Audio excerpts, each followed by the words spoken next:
Assalamualaikum warahmatullahi wabarakatuh. Halo semuanya, izin memperkenalkan diri terlebih dahulu. Nama saya Tirza Zulaika Adani dengan NPM 25411176. Saya mahasiswa Universitas Teknokrat Indonesia, jurusan Manajemen. Pada kesempatan kali ini, saya ingin menyampaikan sebuah problem solution speech yang berjudul Safe Space or Toxic Place.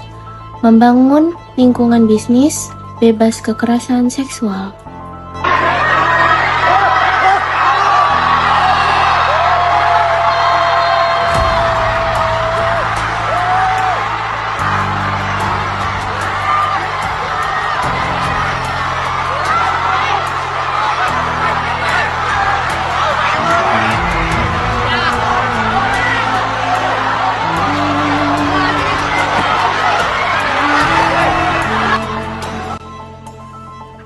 Let's talk about the problem first.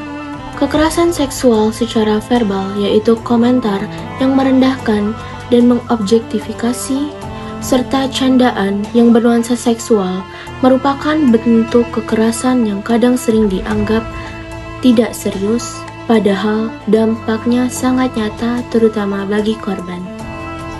Bagi korban, hal ini dapat menyebabkan trauma secara psikologis, hilangnya rasa aman, menurunnya kepercayaan diri, bahkan produktivitas kerja yang bisa terganggu. Sementara bagi organisasi atau perusahaan yang terlibat, bisa saja membuat reputasi mereka rusak, kehilangan talenta terbaik, hingga potensi tuntutan hukum. Di era digital seperti sekarang, satu tangkapan layar bisa menghancurkan nama sebuah institusi. Seperti yang kita saksikan sendiri pada kasus FHUI akhir-akhir ini. Lalu, mengapa hal ini bisa terjadi? Bahkan, di lingkungan yang seharusnya sadar soal hukum sekalipun.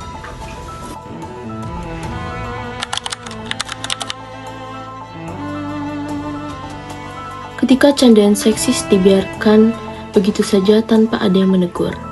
Ini yang disebut rap culture oleh para ahli.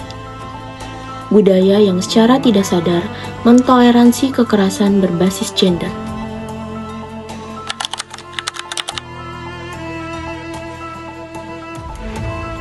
Banyak organisasi dan perusahaan yang belum memiliki aturan yang jelas soal etika komunikasi dan konsekuensi atas pelanggaran seksual.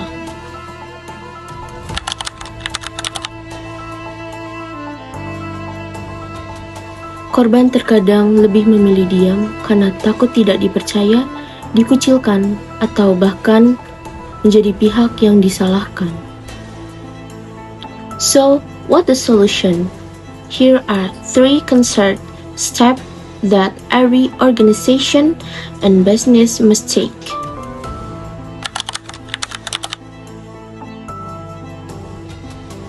Setiap perusahaan dan organisasi wajib memiliki kebijakan yang tertulis secara eksplisit melarang segala bentuk kekerasan seksual, baik secara verbal maupun nonverbal, termasuk di ruang digital seperti grup chat.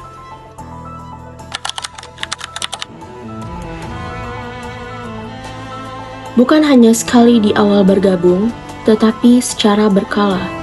Topiknya mencakup consent, etika komunikasi profesional, dan kesadaran gender. Karena pengetahuan tentang hukum saja tidak cukup, karena kita juga butuh empati dan juga kesadaran.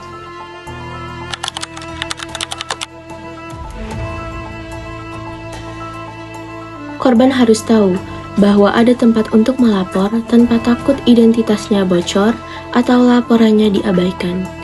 Ini bukan hanya soal keadilan, ini juga adalah investasi dalam kesehatan budaya organisasi. So ladies and gentlemen, kasus kekerasan FHUI ini merupakan salah satu alarm keras bagi kita.